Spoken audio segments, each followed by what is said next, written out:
क्या बताया भगवान ने?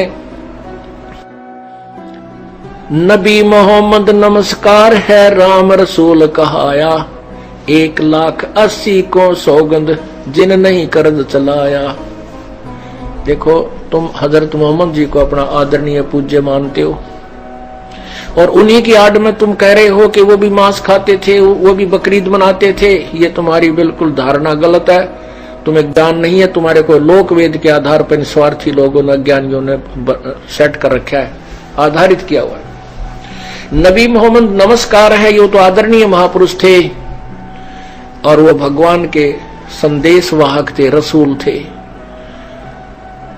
नबी मोहम्मद नमस्कार है, राम रसूल कहाया, 1,80,000 अनुयायी थे, वही थे उस समय मुसलमान बने थे हजरत मोहम्मद जी के। उन 1,80,000 को सौगंध जिन नहीं कर चलाया। उन्होंने तुम्हारी तरह कोई भी हिंसा नहीं की।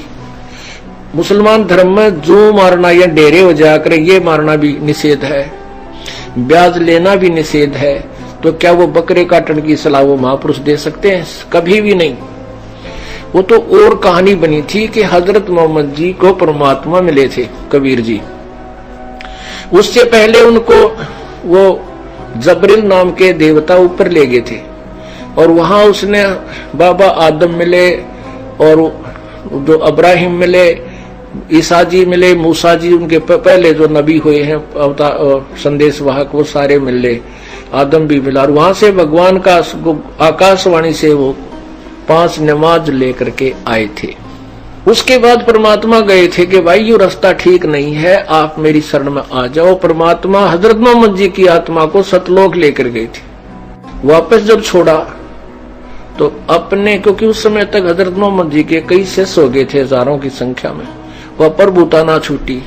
उधर से जबरील नाम के देवता का डर, क्योंकि उसने गला घोंट घोंट कर उसको डरा कर धमका कर उनको यो ज्ञान दिया था।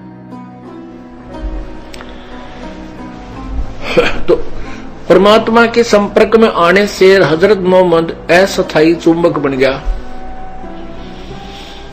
उसमें सिद्धियां आ गई। जैसे नानक साहब जी को बेई नदी से परमात्मा कबीर जी आए थे, वो सतलोक लेकर गए थे। उसके बाद उनको वापस छोड़ा था अपनी महिमा से परिचित करा करके। फिर काशी में वही स्वरूप जो सतलोक में देखा था वही देखा एक जुलाहे के रूप में। जब नानक जी ने कहा था, फाई सूरत मलुकी वेश ए ठगवाड़ा ठगी देश खरा सियाणा बोते बार, ये दानक रूप रहा करतार, लोगो दानक रूप रहा करतार, देखो यो रहा। अब वो तो पागल से हो गए, क्योंकि वही भगवान जिसकी तलाश में हम सारी उम्र खोजी वो सामने बैठे। तो उसके बाद नानक जी साहब में सिद्धियां आ गई थी। समुद्र पर चलना, अंतर ध्यान हो जाना, एक जगह से दूसरी जगह प्रगट हो जाना, इस तरह की सिद्धियां आ गई थी उसमें। ऐसे ही हजरत मोहम्मद में परमात्मा के संपर्क में होने से अस्थायी वो चुंबक बन गया। जैसे लोहे को चुंबक के साथ रख दिया जाए तो कुछ समय के बाद वो भी चुंबकीय गुणों से युक्त हो जाता है, परंतु वो अस्थायी होता है, कुछ दिनों के बाद वो समाप्त हो जाता है। ऐसे हजरत मोहम्मद जी में सिद्धि आ गई थी। परमात्मा की बात को वो नहीं माने थे। सिद्धि में उसने देखा कि एक दिन मंत्र पढ़ के अपना जो वो कलमा कह लो, उसने जैसे गायत्री मंत्र बोलते हैं ऐसा मंत्र समझ लो, ऐसा उन्होंने अपना एक बना रखा हुआ श्लोक सा। उस कलमे को पढ़ के और उसने एक बकरे का पत्थर मार दिया, काकर, और वो बकरा मर गया। उस बकरे का मालिक था गरीब आदमी, भेड़ बकरियां पाला करते उस क्षेत्र में। वो रोने लग गया, नो बोला, है पीर जी मेरा तो एक गरीब कई बकरा था, यूं मर गया। तो उसने फिर उसको जीने के लिए उसके ऊपर हाथ फेर दिया, जीवाने के लिए अपना फिर कलमा पढ़ दिया, वो जीवित हो गया बकरा। अब वो गरीब आदमी जिसने कति हाथ कान लाकर उस बकरे के देख लिए थे, कति मर गया, ये तो जीवित ही नहीं था। 2-4 और भी थे, पाल इकट्ठे हो गए वहां गवाले हुए, उनके रखवाले, सब ने चेक कर लिया था कि मर चुका है, तो खत्म हो लिया। फिर उनके सामने वो जीवित हो गया, तो उन्होंने जगह जगह जाकर गाँव में आसपास में सब जगह न्यू का हमारे पीर जी ने बकरा मारा था, जीवित कर दिया, बकरा मार कर जीवित कर दिया। अब विरोधी बहुत थे उनके उस समय, क्योंकि उस समय ईसाई धर्म का भी पतन हो चुका था, बहुत ज्यादा लोग ऐसे ही पूजाओं पर लग गए थे। इब्राहिम नाम के एक महापुरुष हुए हैं मुसलमान, उस ईसाई धर्म में ही आगे चल के उन्होंने मूर्ति पूजा फिर करने लगे थे। ईसा जी के बाद भी उन्होंने मूर्ति पूजा को बिल्कुल बंद करवा दिया था। उसके बाद फिर भी वो वही पूजाओं पर शुरुआत हो गई थी। हजरत मोहम्मद जी ने उनको बंद करवाया था, लेकिन बहुत विरोधी बहुत हो गए थे। वो लोग कहने लगे भाई हमारे सामने जब माना हम उसको जो जीवित कर दे, हमारे सामने मार के जीवित करे। सब लोग इकट्ठे हो गए, भाई नहीं तो ये कर देंगे वो कर देंगे, अब देखेंगे। तो वो लोग कहने लगे इस गाय को मार के जीवित कर दे। अब मोहम्मद साहब को तो पूरा यकीन हो गया था कि तेरी शब्द में पूरी शक्ति है, मार भी दूंगा जीवित कर दूंगा, क्योंकि वो बकरे की ट्राई ले चुके थे। कुछ दिनों के बाद एक गाय लाकर खड़ी कर दी, बहुत से लोग इकट्ठे हो गए। हजरत मोहम्मद जी ने अपने वचन से गाय को मार दिया, लेकिन जीवित नहीं कर सका। वो डिस्चार्ज होगी बैटरी, वो अस्थायी चुंबक खत्म हो गया। तब कहते हैं तब हम मोहम्मद याद कियो रे, शब्द स्वरूपी हम बेग गयो रे, मुई गऊ हम बेग जवाई, जब मोहम्मद के निश्चय आई, तुम कबीर अल्लाह दरवेशा, जब मोहम्मद का गया अंदेशा। परमात्मा को याद किया, जब अपनी बेइज्जती होती देखी हजरत मोहम्मद जी ने, क्या तो बात बिगड़ गई। जब अल्लाहू अकबर है सबसे बड़े भगवान, मेरी रक्षा करो, मेरी इज्जत का मेहर करो। तो उसी समय परमात्मा शब्द रूप में केवल हजरत मोहम्मद को दिखाई दे रहे हैं, अन्य को नहीं। परमात्मा ने जाके एक थपकी मारी, गाय जीवित होगी। लोग समझ रहे थे कि हजरत मोहम्मद जो दुआएं कर रहा है इसी से जीवित हो गई है।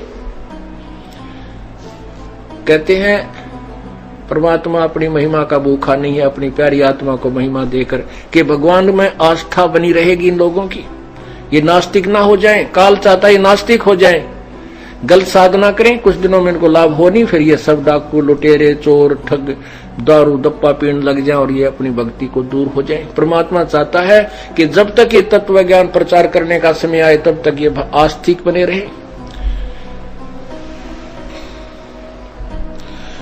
अब क्या हुआ, उनके अनुयायियों ने दोनों दिन नोट कर लिए, जिस दिन बकरा मार के जीवित किया था और गाय मार के जीवित की थी। हजरत मोहम्मद जी शरीर छोड़ गए, उसके बाद 1,80,000 भी शायद धीरे धीरे शरीर छोड़ गए। कई वर्षों के बाद 200-300 वर्षों के बाद उनके मन में के सकीम आई कि वो दिन याद रखने के लिए कि जिस दिन हमारे हजरत मोहम्मद जी ने बकरा मारा था और जीवित किया था, और जिस दिन गाय मारी थी और जीवित की थी, वो दिन मनाने चाहिए ताकि आगे आने वाले बच्चों को याददाश्त बनी रहे। उसके लिए उन्होंने क्या कहा कि एक गाय को कलमा पढ़ देंगे और मार के जंगल में डाल देंगे, एक बकरे को जो दिन दोनों दिनों को, और हम नहीं खाएंगे क्योंकि मांस खाना पाप है। जंगल में डाल देते, एक वर्ष में जब भी वो समय आते बकरीद मनाने के या वो जो भी उनका पर्व था, उस दिन वो जंगल में उस बकरे को या गाय को जंगल में डाल देते थे कत्ल करके। ऐसे ऐसे हजारों सैकड़ों हजारों की संख्या में जगह जगह गांव गांव में ये ऐसे वो पर्व मनाया जाने लगा। उसी दौरान एक अकाल गिर गया, दुर्भिक्ष। अकाल गिरने से हाहाकार मच गई, लोग भूखे मर रहे थे। उसी दिन वो पर्व आ गया गाय काटने का। वो गाय को हलाल करके धीरे धीरे काटना, गला भी प्यार से धीरे धीरे, इसलिए हलाल कहते हैं। उनकी अपनी स्कीम थी, या मोहम्मद साहब या उन नबियों की नहीं थी। उन्होंने वो सब जगह सब गांवों में वो दिन पर्व मना करके और गाय बिस्मिल करके बाहर डाल दी गई। अब लोग भूखे मर रहे थे। 2-4 मुसलमानों ने उस गाय के मांस को पकाकर खा लिया। अन्य मुसलमानों ने देखा कि ये तो जुल्म कर दिया, इन्होंने मुसलमान होकर के मांस खा लिया।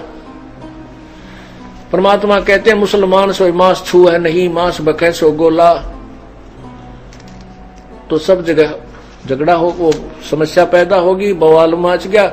इनको सजा दो, इनको ये कर दो, सजाए मौत दो, इन्होंने मांस खाया है। अब वो सारे पुजारी जो थे, काजी मुल्ला इकट्ठे हुए, भाई ये तो सब जगह शिकायत आ गई, हजारों लाखों हजारों संख्या में लोगों ने गड़बड़ कर दी, इनको सजा कैसे दी जा सकती। उन्होंने स्कीम बनाई कि ये फैसला सुना दिया, ये कह दो कि कलमा पढ़ने से गाय का मांस पवित्र हो गया था, उन्होंने प्रसाद रूप में खाया है, उनको पाप नहीं लगा, अब वो पवित्र प्रसाद बन गया। अब उस दिन गाय को या बकरे को काटकर घर घर प्रसाद बांटा जाता है कि पवित्र हो गया।